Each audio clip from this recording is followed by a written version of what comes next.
पहलवान अट बजा होशो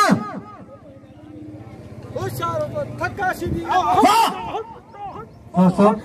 खुदा जो कसम भलो पहलवान ये तमाम बेहतरीन पहलवान वाह वाह हल वाले होशो सीधी वाह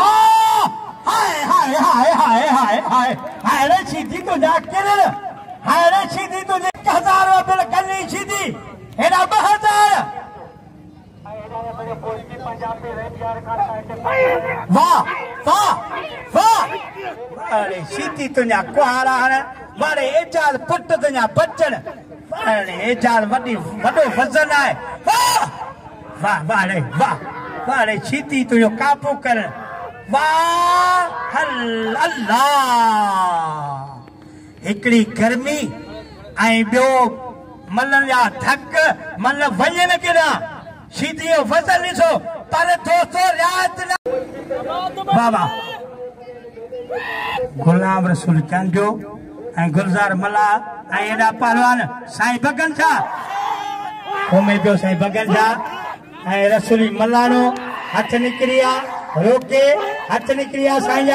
रोके वाह बचियो बचियो बचियो बचियो ना ना ना ना ना अरे सैयदा ना ना बारे साईं बगन शाह या करी तांजे सामो खुदा जो कसम ये तमाम भले पहलवान उन्हें भले मन जो फर्जंद है एजाज मेरा सी आई गनी सीधी इने दा पो तैयारी कंदो साईं जो खड़ियो खत्म हाने उवा जोड़ी अचे जका पाकिस्तान में रोस्तम पहलवान अचे मैदान में कुर्बान हो थी बटो आ गुलाम मुस्तफा नारो तार लगे ने जोड़ जी क्या देरो